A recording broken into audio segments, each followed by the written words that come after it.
नमस्कार। GSM college के YouTube channel पर मैं वंदना आपका स्वागत करती हूँ। आज मैं जो हूँ विभिन्न अवस्थाओं में शारीरिक विकास भाग 1 से आपको अवगत कराऊंगी। इसमें मैं विभिन्न अवस्थाओं में शारीरिक विकास के बारे में चर्चा करूंगी कि जब बालक गर्भ से लेकर जो उसका परिपक्व अवस्था तक में जितना भी उसका फिज़िकल परिवर्तन चेंजेस होता है उसको कैसे हम बता सकते हैं, इसके बारे में चर्चा करेंगे। तो सबसे पहले चूँकि बालक के शारीरिक परिवर्तन को ही शारीरिक विकास कहेंगे, तो जो विकास हो रहा है, अभिवृद्धि हो रही है और जो परिपक्वता हो रही है, तो वो सारी चीज़ें शारीरिक विकास के अंतर्गत आती हैं।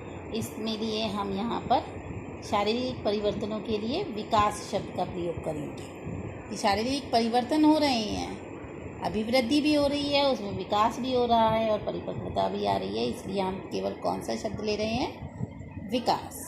तो शारीरिक विकास के अंतर्गत हम सबसे पहले लेते हैं गर्भावस्था को कि क्योंकि बालक का शारीरिक विकास तो गर्भावस्था से ही शुरू हो जाता है। गर्भावस्था में बालक का जो शारीरिक विकास है वो 3 अवस्थाओं से गुजरता है। पहला है बीजावस्था, जो कि जैसे जर्मिनल पीरियड, दूसरा भ्रूणावस्था एम्ब्रायनिक पीरियड, और तीसरा है आपका गर्भस्थ शिशु काल फॉइटल पीरियड। जब पहली जो होती है कि जो बीजावस्था है यानी फर्टिलाइजेशन है, वो केवल बीजावस्था फर्टिलाइजेशन से लेकर केवल 2 सप्ताह तक रहता है। इस अवस्था में जो है शिशु का आकार एक अंडे के समान होता है, जिसके अंदर क्या होता है, सेल डिवीज़न होता रहता है। और ये जो है बीजावस्था में जो माँ होती है उसके गर्भाशय से जुड़ा नहीं होता है, बल्कि तैरता रहता है। और इसमें केवल क्या होता रहता है, सेल डिवीज़न होता है, यानी कि वो कोशिकाएं बढ़ती रहती हैं। और 10 दिन के बाद ये क्या हो जाता है, जब यूट्रस से जुड़ जाता है तब ये अब इसको पोषाहार मिलने लगता है, यानी और अधिक तेज़ी से इसकी वृद्धि होने लगती है। दूसरे सप्ताह से लेकर जो 2 महीने है, अंत से लेकर 2 महीने तक, यानी जब दूसरा सप्ताह ख़त्म होता है, वहाँ से लेकर 2 महीने तक की अवस्था को हम भ्रूणावस्था यानी एम्ब्रायनिक पीरियड कहते हैं। इस अवस्था में तो बहुत तेज़ी से परिवर्तन होती हैं।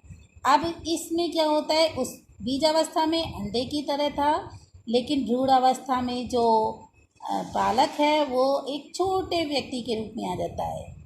इस अवस्था में जो है सेल मास का 3 परतों में विकास हो जाता है, यानी एक्सटर्नल लेयर को एक्टोडर्म कहते हैं, बीच वाली जो परत होती है उसको मिडिल लेयर को जो मीसोडर्म कहते हैं, और जो सबसे अंदर वाली परत होती है उसको इंटरनल लेयर को जो है हम एंडोडर्म कहते हैं। तो इसमें 3 परतें बन जाती हैं। पहले वो अंडा था, लेकिन उसके बाद अब उसको देख के पता लगाया जा सकता है कि ये कोई एक छोटा सा बच्चा है। तो इसकी 3 परतें हो जाती हैं। इन्हीं तीनों से क्या हो जाता है, जो ये 3 परतें बनी हैं, इन्हीं से ही शारीरिक अंगों का विकास होता है।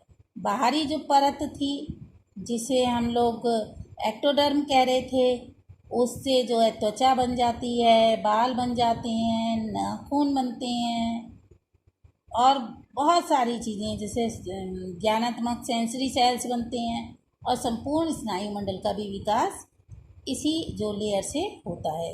त्वचा की जो भीतरी परत होती है यानी मिडिल वाली, उससे अंग बन जाते हैं, सर्कुलेटिंग ऑर्गन्स। और जो सबसे अंदर वाली परत थी एंडोडर्म, उससे लंग्स हैं, लिवर है, इस तरीके का निर्माण होता है और उनका विकास होता है। भ्रूणावस्था में जो है शरीर के अंगों का निर्माण होता है। इसके बाद गर्भ के दूसरे महीने से लेकर जन्म होने तक की अवस्था को हम गर्भस्थ शिशु काल कहते हैं, यानी फॉइटल पीरियड में जब बालक आ जाता है। तो जो बीजावस्था में क्या था, केवल अंडा था, भ्रूणावस्था में क्या था, वो एक बच्चे जैसा, अब उसके अंग बनने लगे। अब जो गर्भस्थ शिशु काल क्या है कि भ्रूणावस्था में जितने भी पार्ट्स बने होते हैं अंगों का, जितना भी निर्माण हुआ होता है, अब उसका क्या होता है, डेवलपमेंट होता है। अब इसमें कोई नई चीज़ नहीं बनती है, कोई नई आकृति का विकास नहीं होता है, बल्कि इसमें क्या होता है, आकार और भार में वृद्धि होती जाती है। और जब क्या होता है, 5वें में तो 10 इंच लंबा होता है लगभग, और जब जन्म के समय जो है वो लगभग 18 से 20 इंच का शिशु होता है, और जो वज़न है वो लगभग 7.4 या 5 पाउंड के करीब होता है, यानी कि लगभग 3 किलो, 2 किलो 800 ग्राम का एक सामान्य बालक होता है, और जो है उतना उसका वज़न होता है। इसके बाद आता है, जब जन्म लेता है तो उसकी लंबाई तो हो गई लगभग 20 इंच और भार 7-7.5 पाउंड हो गया।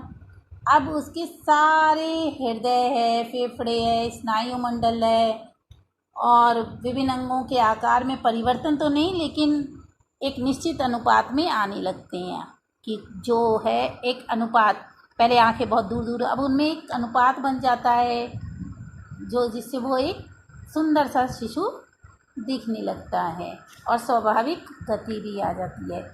गर्भस्थ शिशु काल जब जन्म ले लेता है तब खत्म हो जाता है, अब वो शैशवावस्था में प्रवेश कर लेता है, यानी जन्म होने।